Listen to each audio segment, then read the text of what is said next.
birthday. And I'm sorry that we missed last Thursday night. I had the camera set up and all of a sudden it went dark and we had a storm in Mandarin. I just got about 5 seconds into the video. The power went off and guess what fell out of the sky? Big drops of ice. Now it was very hot outside, but ice was falling from the sky. Do you know what that's called? That's called hail, and it will hurt you if you're outside because it'll thump you like a baseball. And so the story didn't happen. So we're going to do the same stories that we had planned to do last week, all about princesses. Did you know that, sometimes little kids, and I know I loved to when I was little, I would like to pretend that I was a princess. Sometimes I used to pretend that I was a cowboy. I loved cowboys. And so I would pretend that I was a cowboy. And some people like to pretend that they're Superman or Batman. But tonight we're going to read about princesses. And did you know, Cammie, there is a real princess in the Bible? And she helped save a baby. She did, Eliza. Now I hope Malachi's out there and listening, and maybe Sarah, and maybe Miss D. She's always here. So we're going to read a story tonight about princesses, one funny story, and then a story from the most inspired, wonderful book, the Bible. And I'm going to show you a picture of this princess. You see how she is looking at the baby? This is baby Moses, and there's a secret. She doesn't know that the little girl that she tells to go find a nurse is actually the sister of the baby. So the sister goes and gets her mom. You say, well, why would she have to do that? Well, there's a twist to the story. And we're going to read from one of my favorite books, the Rhyme Bible storybook. Okay, this is called The Princess and the Baby. A long time ago, there lived a wicked king who tried to do a very wicked thing. The king didn't like the Israelites, so he made a rule that was very impolite. Throw the baby boys into the Nile. That's a river. Into the water? Said the evil king with a wicked smile. He wanted to throw the babies out. A certain mother had a baby boy. He was cute and sweet, and he brought her such joy. I can't throw my baby into the Nile, so I'll try my best to hide him for a while. Wouldn't you hide your little baby to protect him from that mean old Pharaoh? But the baby made noise like all little boys. So she took a little pitch and she took some reeds. Now that's like tar and sticks. And she made a little basket boat that would suit her needs. She went to the Nile and she let the basket float while her daughter Miriam watched the little boat. See the baby floating in the boat? The princess of Egypt came down the path. She was coming to the river to give herself a bath. Did you know that people used to take a bath in the river? Because a long time ago they didn't have bathtubs like we did. So the princess, she looked and she saw that basket, and she was curious as could be. So she said to her servants, "Hey, bring that basket. Bring it right here to me." Then out came his sister, who was hiding nearby. Whoops, I'm sorry, I skipped a page. They opened the basket, and the boy began to cry. When he said, "Wah, wah," then she began to sigh. Oh no, it's an Israelite baby, and he looks so sweet. But I'm sure he's hungry, and he'd like to eat. Then out came his sister, who was hiding nearby. She said she'd find a nurse so the baby wouldn't cry. The princess agreed, so she ran to find her mother. How glad Miriam was to help her little baby brother. So she went to get her mom. They didn't know that the nurse was going to be the mom. So the princess did a great thing. She saved the baby, and he soon went to live with the king's own daughter, and she called him Moses, for she took him from the water. And so Moses went on to become a very powerful leader of God's people, and he led them out of Egypt. So that's another story that you'll want to read about Moses. But the princess was the one who actually saved him.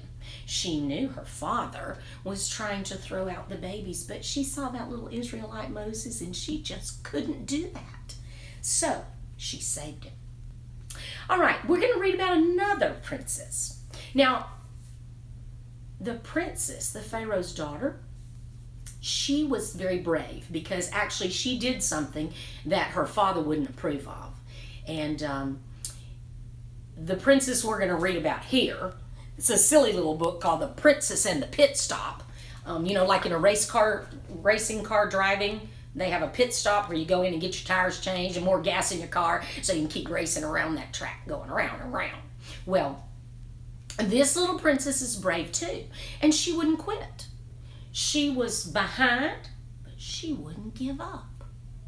So she did something brave too. The Princess and the Pit Stop.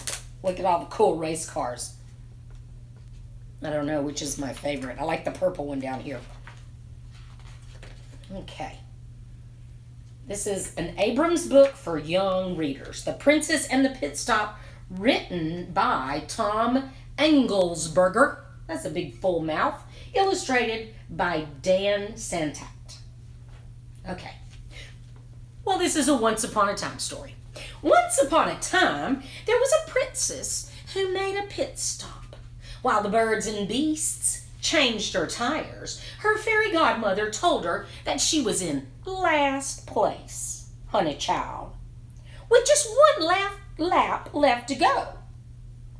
She might as well give up. Ha! Instead, the princess hit the gas. She put her foot on the pedal. She passed Humpty Dumpty. She passed all the king's horses. She passed all the king's men. She roared down the straightaway, running the three bears right off the road. She flew past the wicked witches from Hansel and Gretel, Sleeping Beauty, and the Wizard of Oz. She got rid of all of them. She spun out Rumpelstiltskin and butted in front of the three Billy Goats Gruff. She leapt past Flopsy Mopsy and Peter Rabbit, that cottontail. She drove right over Tom Thumb and right under the giant. She beat Jack and Jill down the, go ahead and say it, the hill. And she passed little Jack Horner in the corner of the track. She blew the doors off the big bad wolf, and she smoked the three little pigs. She charged past the knight. She outraced the tortoise, who goes kind of slow, and the hare, who's really fast. And she cut off the dragon. She's going past everybody. Beep! She honked at the golden goose. She blew a kiss to the ugly duckling.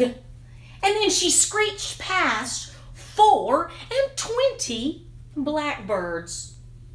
Now, if I remember correctly, they were supposed to be baked in a pie.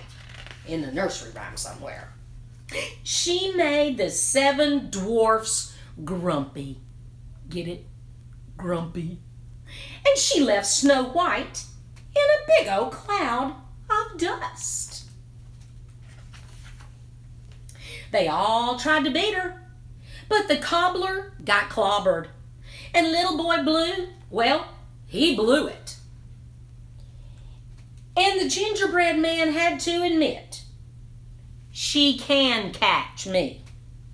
Little Bo Peep and her sheep tried to stay with her, but the princess lost them.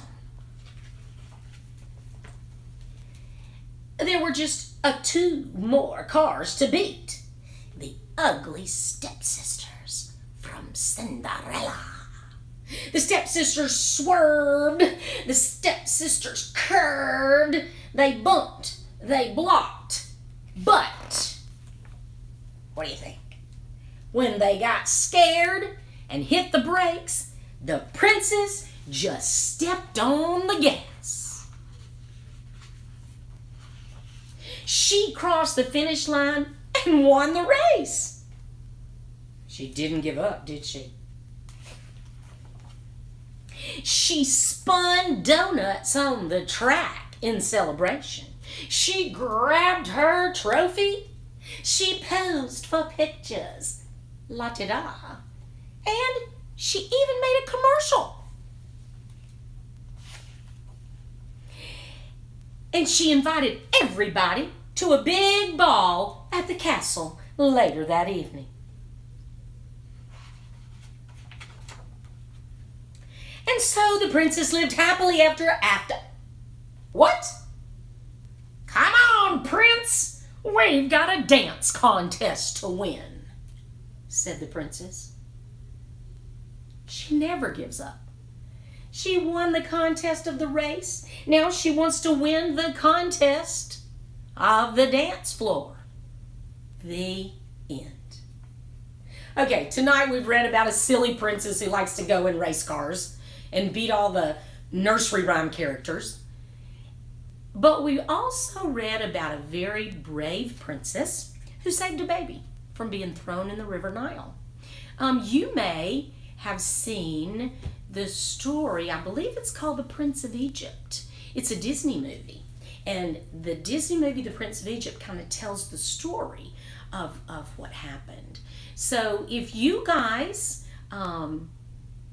would like to read some more about this baby princess and what he later did, just read in your Bible about the story of Moses leading the people out of the persecution and taking care of God's people. So it just goes to show, no matter if you're a princess, if you're a regular person, if you're a race car princess, something silly like that, you can do great things. And I know that you can. You can do great things. And it's especially important right now in this time that you work hard to be kind and be awesome and show people God's love. And I know you can do it. And I hope you have a great 4th of July weekend. Some of you may be visiting with family. And I hope you enjoy that. And I hope you'll be back next Thursday night at 7 o'clock for Lori, what's the story? Thanks. See ya.